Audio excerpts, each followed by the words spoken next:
May dalawa pong nagtayo, tama ay secular and feminist group. Sila po yung mga kababaihan na hindi pumapayag sa tradisyonal. Alam niyo po ba yung mga tradisyonal na pagiging babae, pagiging asawang babae? Di ba po yung tradisyonal na babae, na asawang babae, tayo yung nasa bahay lang, naglilinis, hindi tayo nagtatrabaho.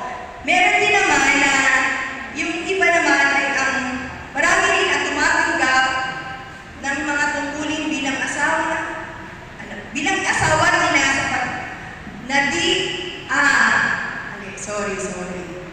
Marami din ngayon na yung mga kabataan na hindi nag-aasawa pero ayaw ng anak. Ano yung gusto nilang anak? Aso. Di ba po? Siyempre, tayo, salamat sa Diyos, andito ngayon, marami tayo dito at gagawin natin kung ano yung naayon sa inuutos ng ating Panginoon. So, dito po, malalaman natin at malilinawan kung ano ang role ng isang Kristiyanong babae, asawang babae. Iba-iba pong uri ang isang ina. Meron pong isang nagtatrabaho, di ba po? Sino ba yung mga nag-work na asawang babae? Okay, si sister lang yung dalawa. Yun, di ba? Tatlo. So, marami-rami rin ang nagtatrabaho. So, ngayon, yung iba naman nasa bahay lang po, o may negosyo rin. May biso. Di sabihin, nagtatrabaho pa rin po kayo. Ganon. Ngayon,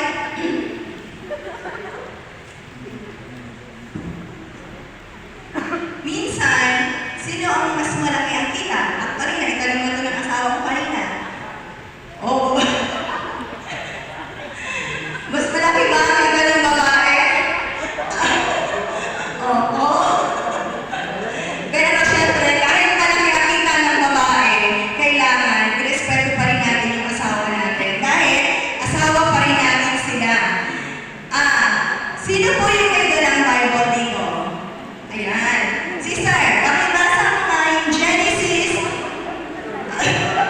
Kahit alam mo ang Bible, pwede rin mag-google. Sino yung mas mabilis mag-google? Pabasa ko lang po. Ayan, sige po. Genesis chapter 2. Sino po ang mas mabilis?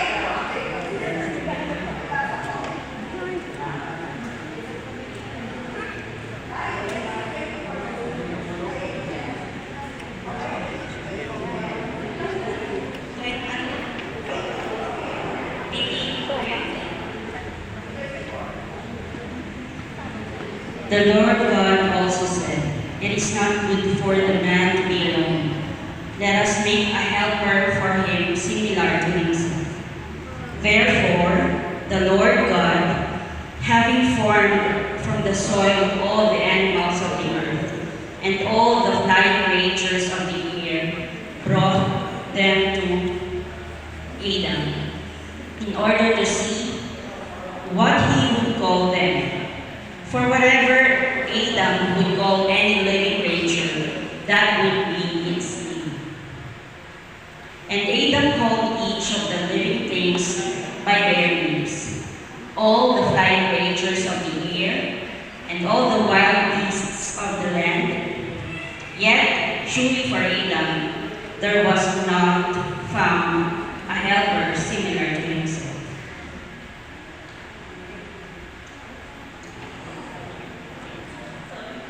Thank you, sister.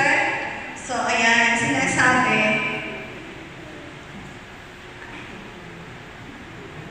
Genesis po ba yan, sister? Oo. Sa Tagalogin ko. Sinasabi dito, hindi mabuti na mag-isa ang tao, bibigyan ko siya ng isang angkop na makakasama at makakatulong.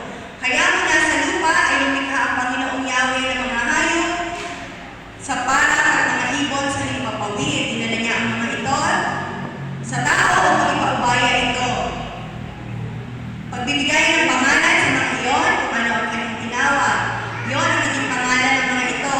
Ang tao nga ang nagbigay ng pangalan sa lahat ng ibon sa himpapawid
Kung paanong nasasakaw ni Kristo ang Iglesia, gayon din naman ang mga babae ay dapat pasakaw ng lubusan sa kanilang sariling asawa. Oh, ang ganda ng boses mo, sister. Pwede ka na. Thank you, sister. So, ayun. Tama. So, sinasabi na tayo mga pababaihan ay dapat, wow, parang inaano ni brother, ang tawag doon, nire-record para sa asawa niya. Para pag magkamali ka, sister. So, tayo na mga kababaihan, dapat magpasakot tayo sa ating mga asawa. At isang ano doon, be submissive. Diba? Kailangan tayong maging submissive sa mga asawa nating lalaki. Sino ba ang mga submissive dito? Sino yung nagpapasakaw sa asawa niya? Abo, parang wala lang.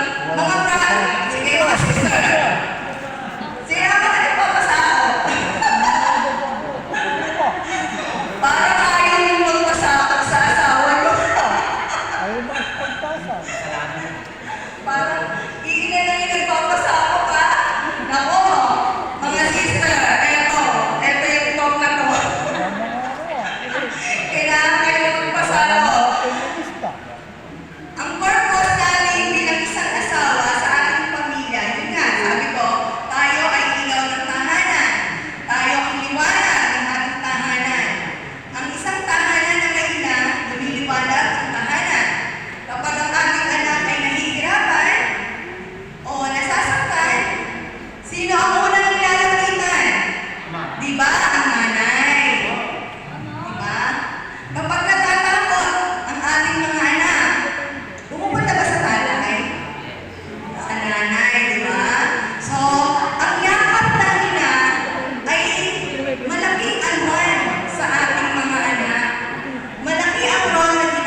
paglabas, yung asawa maliligo, andyan na, ready na siya.